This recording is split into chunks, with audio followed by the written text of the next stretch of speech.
बिस्मिल्लाहिर्रहमानिर्रहीम।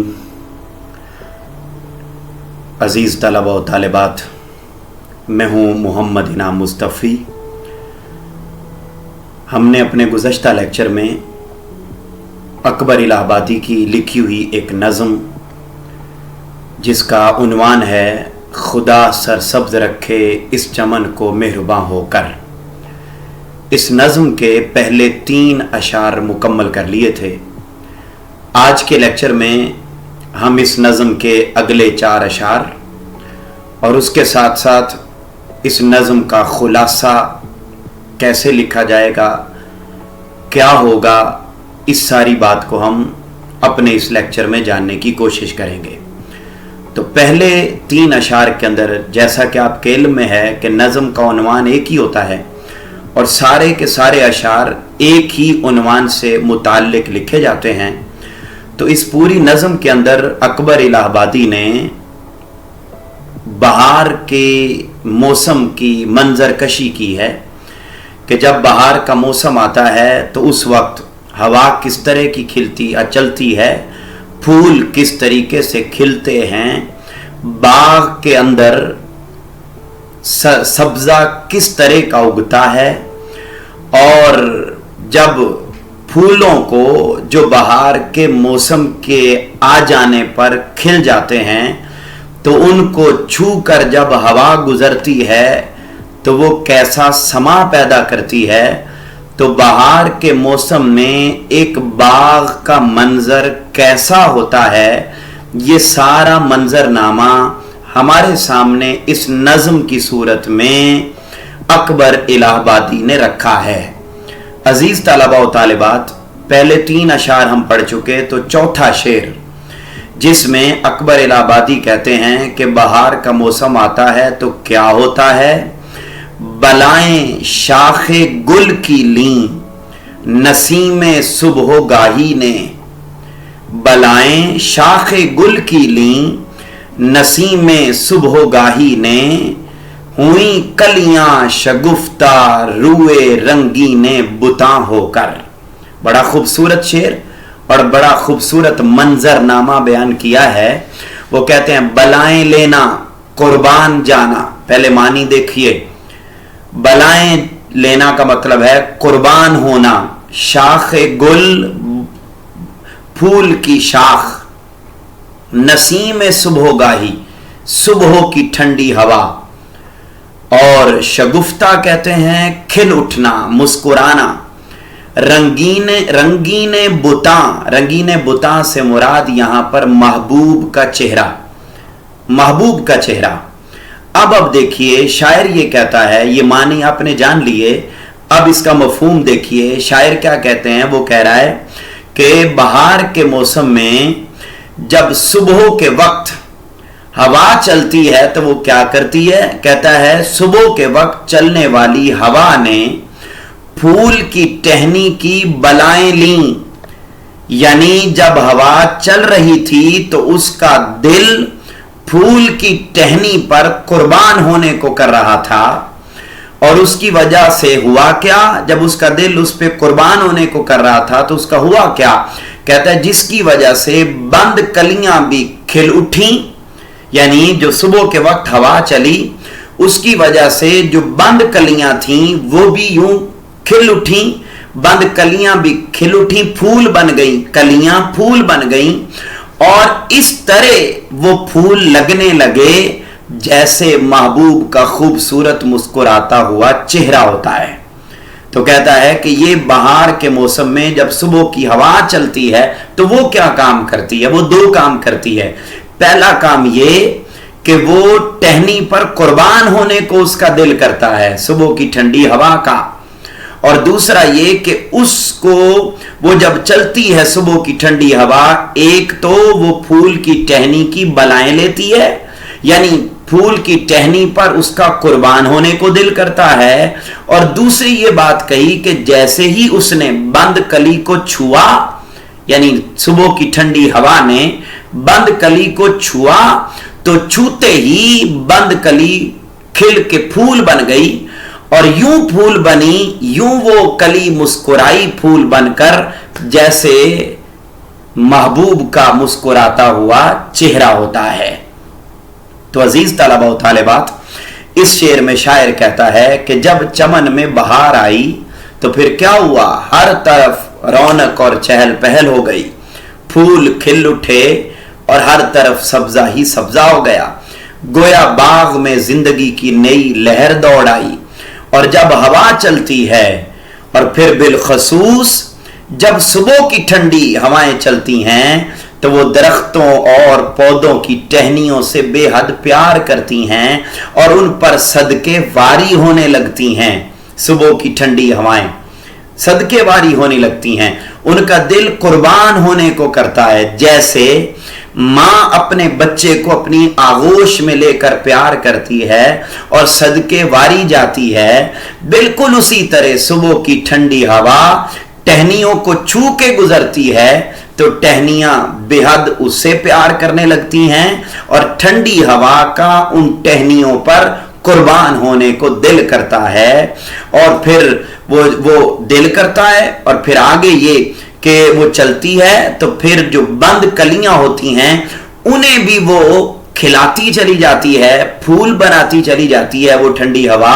और उसके चलने से फिर जब वो फूलों को कलियों को छू के आगे गुजरती है तो हर तरफ खुशबू फैल जाती है और सारी की सारी फिजा मुअत्तर हो जाती है।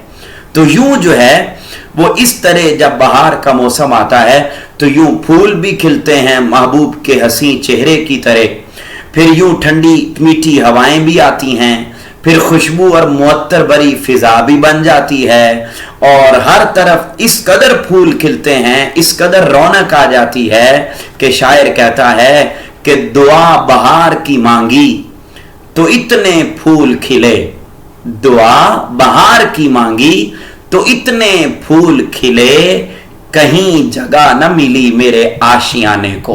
फिर हर तरफ फूल ही फूल हो गए, फिर कहीं पर भी मेरे घर में मेरे आशियाने में फूलों के अलावा कोई और जगह बची ही ना। तो ये बहार के मौसम का अगला एक मंजरनामा है कि जो सुबह के वक्त हवा चलती है वो क्या काम करती है। आगे बढ़ते हैं अजीज तलबा व तालिबात। तो पांचवें शेर में देखिएगा कि पांचवें शेर में वो एक और बात करेगा कि वो जो शबनम गिरती है बहार के मौसम में उसका क्या काम होता है और जो बुलबुल की आवाज आती है बहार के मौसम में उसका क्या काम होता है। तो जरा देखिए, यानी हर शेर के अंदर एक अलग अलग बात की थी ना।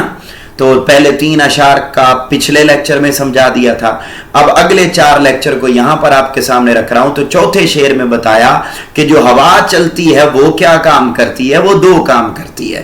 पहला ये कि वो टहनियों को छू के गुजरती है तो उन पर सदके वारी जाती है, और दूसरा ये कि जब वो बंद कलियों को हवा छूती है तो उन्हें फूल बना देती है और खिला हुआ फूल बनाती है, और खिला हुआ फूल यूं लगता है फिर जैसे मुस्कुराता हुआ महबूब का चेहरा होता है।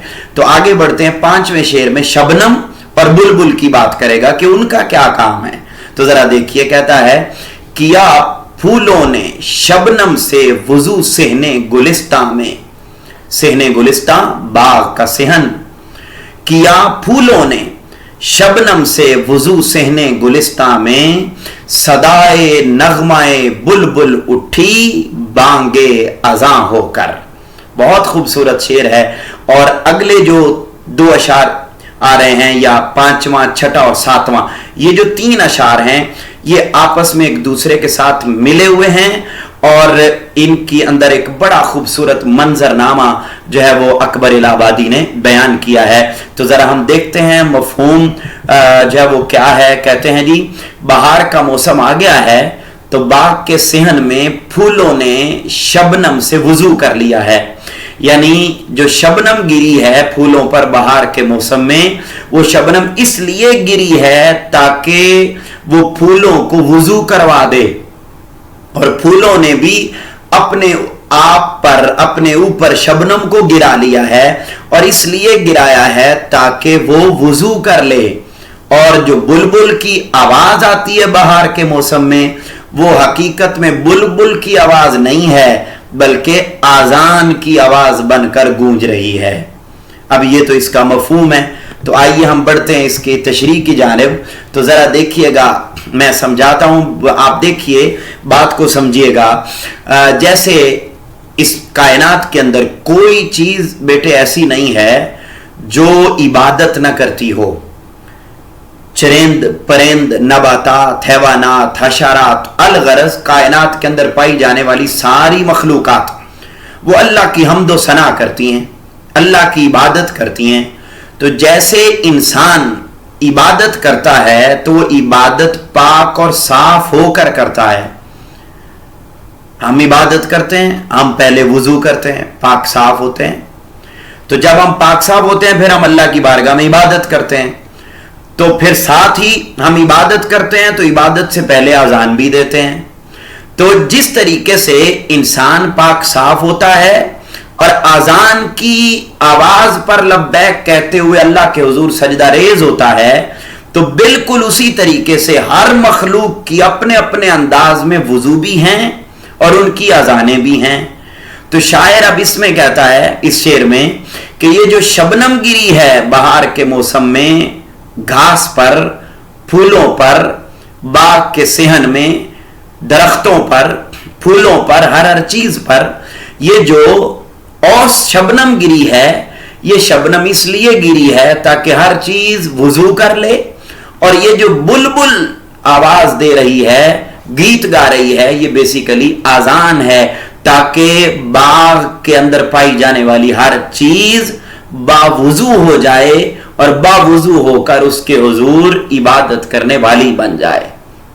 اس شعر میں شاعر نے یہ بات سمجھائی ہے کہ جب بہار کا موسم آتا ہے تو ہر طرف اوس شبنم گرتی ہے. گویا وہ اوس اس لیے گرتی ہے تاکہ ہر چیز باوضو ہو جائے اور وہ اپنے اپنے طرز اور طریقے کے مطابق عبادت کر لیں.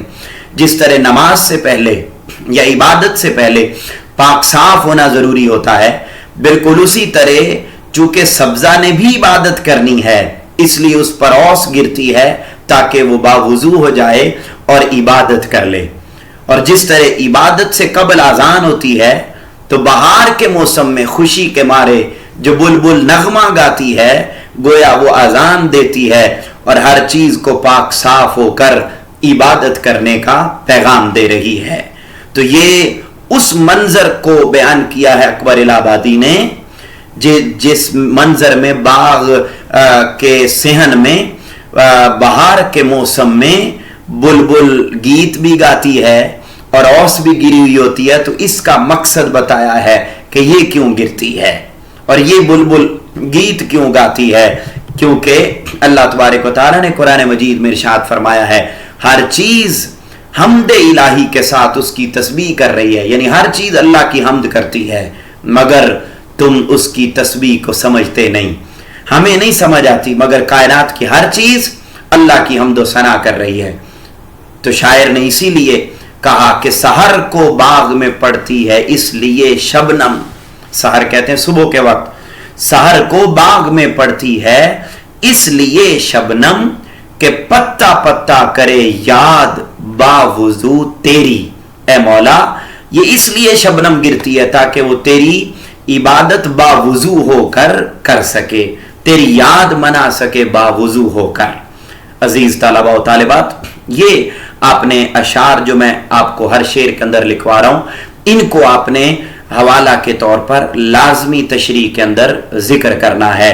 آگے بڑھتے ہیں, چھٹا شعر جس میں اب وضو کر لیا, پچھلے شعر میں پانچویں شعر میں وضو کر لیا, اذان کی بات کر لی. اب دیکھیے چھٹے شعر میں اب اذان اور وضو کے بعد کیا ہوتا ہے, ہم عبادت کرتے ہیں. اب عبادت کا منظر پیش کرتا ہے شاعر اکبر الہ آبادی.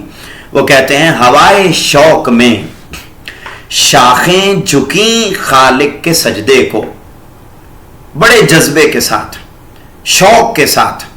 ہوائے شوق میں شاخیں جھکیں خالق کے سجدے کو, ہوئی تسبیح میں مصروف ہر پتی زباں ہو کر. بہت خوبصورت شعر ہے.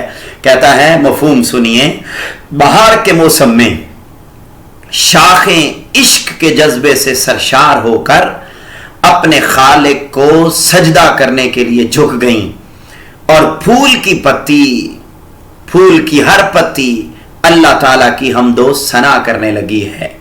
ये क्या बात हुई है? आप देखते हैं कि जब बहार का मौसम आता है तो बहार के मौसम में ठंडी हवा चलती है। तो जब तेज हवा चलती है ना, तो आप देखते हैं कि जो दरख्तों की शाखें होती हैं, जो पौधों की शाखें होती हैं, वो यूं झुक जाती हैं। तो शायर बहार के मौसम में सुबह के वक्त चलने वाली ठंडी हवा की बदौलत वो जो शाखें यूं झुक गई हैं, उन शाखों के झुक जाने को वो कहता है कि ये हवा के चलने की वजह से झुकी नहीं है, बल्कि हकीकत में दरख्तों की, पौधों की शाखें अल्लाह के हुजूर सजदा रेज हो गई हैं।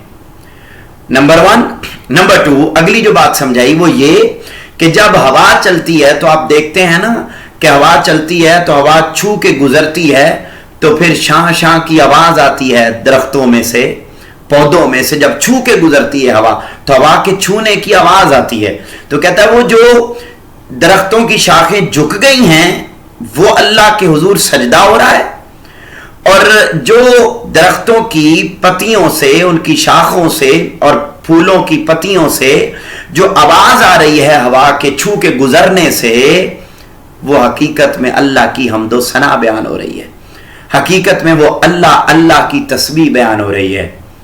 इंसान इबादत करता है ना, तो वो सजदा करता है।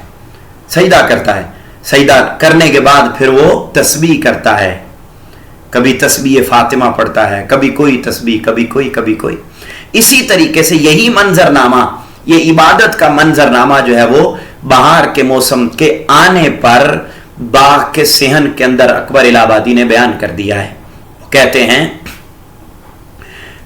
हैं कि बहार के मौसम में हवा चलती है तो हवा के चलने से शाखें झुकने लगती हैं, तो गोया उनका झुकना यूं है जैसे वो अल्लाह के हुजूर बहार के आने पर सजदा शुक्र बजा ला रही हैं कि बारी ताला तेरा शुक्र है, खजा का मौसम पीछे जारी था, वो खत्म हुआ, बहार आ गई है, हम तेरी बारगाह में झुक कर सजदा कर रही हैं और वो अपनी आजजी का इजहार कर रही हैं। शाखों का झुकना सजदे के मुतरादिफ है, और हवा के चलने से जो शाखों से आवाज पैदा हो रही है, हकीकत में वो आवाज अल्लाह की हम्दो सना है और अल्लाह की शुक्र गुजारी बजा लाई जा रही है। जैसा कि पिछले शेर में वुजू का जिक्र हुआ, और इस शेर में अल्लाह की हम्दो सना का तज़किरा हो रहा है, और शायर अल्लाह की हम्दो सना और उसके हुजूर सजदा बजा लाने की बात कर रहा है। सजदा शुक्र गुजारी की इंतहा है। देखो, कोई भी नेमत मिले तो हमें अल्लाह का शुक्र बजा लाना चाहिए। इंसान को भी नेमत मिलती है तो वो उसका शुक्र बजा लाता है। तो जैसे ही इंसान को अल्लाह की तरफ से नेमत मिलती है तो उसे अपनी जुबान हाल से अदा करता है, बारी ताला तेरा शुक्र कि तूने ये नेमत अता की। तो जिस तरीके से वो सजदा शुक्र बजा लाता है, बिल्कुल इसी तरह जो नबातात हैं, बहार के मौसम के आने पर जो दरख्त हैं, जो फूल हैं, वो भी अल्लाह की हम्दो सना और उसका शुक्र बजा ला रहे हैं, सजदा करके, अपनी टहनियों को झुकाकर, गोया वो झुककर सजदा कर रही हैं। और बहार के मौसम की नेमत मिलने पर और खजा के मौसम के चले जाने पर सारा बाग और दरख्त हवा के चलने पर झुक जाते हैं, और झुक कर वो क्या कर रहे हैं? वो अल्लाह की हम्दो सना बयान कर रहे हैं, और उसके हुजूर झुक कर वो अल्लाह की बारगाह में सजदा शुक्र बजा ला रहे हैं, और हवा के चलने पर जो शाखों से आवाज पैदा हो रही है, हकीकत में वो अल्लाह की तारीफ बयान हो रही है। कैसे बयान हो रही है? पत्ता पत्ता, बूटा बूटा, जिक्र खुदा में खोया। पत्ता पत्ता, बूटा बूटा, जिक्र खुदा में खोया, डाली डाली, गुंचा गुंचा, जिक्र खुदा में खोया। अजीज तलबा व तालिबात, आखिरी शेर बढ़ते हैं। अब इबादत पहले तीसरे यानी जो थर्ड लास्ट शेर था इस नज़म का, उसमें हमने पढ़ा वुजू और अजान की बात पढ़ी। सेकंड लास्ट में हमने इबादत की और तस्बीह की बात पढ़ी। और जब इंसान इबादत कर लेता है तो फिर उसके बाद वो दुआ करता है। کیا کرتا ہے؟ دعا کرتا ہے. اب اس میں دعا کی بات، تیسرا مرحلہ کہتے ہیں زبان برگ گل نے کی دعا رنگین عبارت میں، خدا سر سبز رکھے اس چمن کو مہرباں ہو کر. یہ شعر بڑا اہم ہے، ایک مرتبہ یہ پہلے بورڈ میں بھی آ چکا ہوا ہے. تو کہتے ہیں کہ زبان برگ گل کہتے ہیں پھول کی پتی. کہتے ہیں پھول کی پتی جو ہے وہ جو کھلی ہوئی ہے تو گویا اس نے کھل کر یوں دعا کی شکل بنائی ہوئی ہے، یوں کھلی ہوئی ہے نا، تو گویا وہ ایسے یوں دعا کے لیے اس نے ہاتھ بلند کیا ہوا ہے. تو کہتا ہے زبان برگ گل نے کی دعا رنگین عبارت میں، بڑے خوبصورت انداز میں دعا کی ہے، یوں اپنی شکل بنا کر، خدا سرسبز رکھے اس چمن کو مہرباں ہو کر، کہ یہ بہار کا موسم جو آیا ہوا ہے یہ ہمیشہ ایسے ہی رہے، ہمیشہ یہ باغ کھلا رہے. کیا کہتا ہے؟ مفہوم کیا ہے؟ کہتا ہے جی بہار کا موسم آنے پر پھول کی پتی نے نہایت خوبصورت الفاظ میں اللہ تعالیٰ سے یہ دعا کی ہے کہ اے اللہ تو اپنے رحم و کرم سے اس باغ کو ہمیشہ سرسبز و شاداب رکھنا.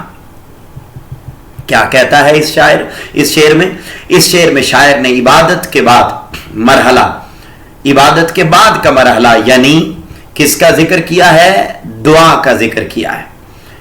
دعا کو عبادت کا مغز کہا جاتا ہے، اور اللہ تبارک و تعالیٰ کو یہ بات بہت پسند ہے کہ کوئی اس سے رو کر عاجزی کے ساتھ اس سے دعا کرے، کوئی اس سے عاجزی اور انکساری کے ساتھ مانگے. اب چونکہ درختوں کو، پھولوں کو، پودوں کو، سبزے کو بہار کا موسم میسر آیا ہے تو وہ شکر گزاری میں باوضو ہو کر عبادت بھی کر رہے ہیں اور ساتھ ساتھ دعا بھی کر رہے ہیں کہ باری تعالیٰ یہ جو بہار کا موسم، یہ جو شادابی کا موسم، یہ جو ہریالی کا موسم، یہ جو خوشگوار موسم تو نے دیا ہے باری تعالیٰ، ہم ساری پتیاں مل کر یوں اپنی شکل، کھلی ہوئی شکل اگر آپ دیکھیں پھول کی تو وہ گویا ایسی ہوتی ہے جیسے وہ دعا کی شکل بنی ہوئی ہو. تو کہتے ہیں کہ وہ دعا کی شکل میں آ کر وہ اللہ کے حضور دعا کر رہی ہیں اور کہتی ہیں کہ شاعر نے پھول کی پتی کو عبادت کے بعد دعا میں مشغول دکھایا ہے، اور پھول کی پتی نے دعا میں اپنے لیے کچھ نہیں مانگا. اگلی بات یہ، پہلی بات تو یہ کہ ہر پھول کی پتی دعا کر رہی ہے، اور دعا بھی صرف اپنے لیے نہیں کر رہی بلکہ پورے باغ کے لیے، پورے وطن کے لیے، ہر ایک کے لیے کر رہی ہے، اس کے ارد گرد پائی جانے والی ہر چیز کے لیے کر رہی ہے.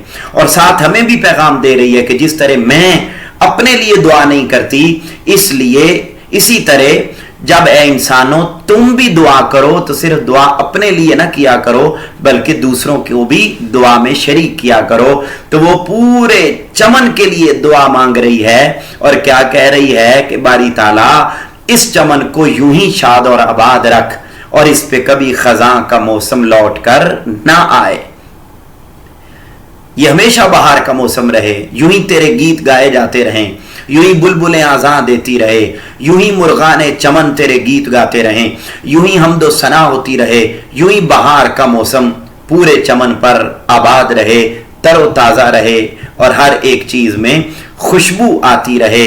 گویا وہ دعا کے انداز میں پھول کی پتی کیا کہتی ہے؟ پھلا پھولا رہے یا رب چمن میری امیدوں کا، جگر کا خون دے دے کر یہ بوٹے میں نے پالے ہیں. عزیز طلباء و طالبات، یہ تھے 7 اشعار جن میں سے 3 اشعار پچھلے لیکچر میں اور 4 اشعار ہم نے آج کے لیکچر میں مکمل کیے. آپ کو میں نے حوالہ اشعار بھی بتا دیے جو آپ ہر شعر کی تشریح میں لکھ سکتے ہیں، اور پھر ایک ہی موضوع ہوتا ہے، ہر شعر کے اندر آپ کو اشعار لکھوائے ہیں. آپ جب بھی تشریح کریں تو کم از کم 3 اشعار جو ہے وہ، چونکہ نظم کے اشعار کی تشریح آپ نے اکٹھی کرنی ہے تو 3 اشعار کوئی سے بھی جو میں نے ایکسٹرا آپ کو دیے ہیں، آپ کے سامنے لکھے ہیں، ان کو آپ لکھ سکتے ہیں. آگے بڑھتے ہیں لیکچر کے آخری حصے کی جانب، اور آخری حصہ ہے ہمارا اس نظم کا خلاصہ.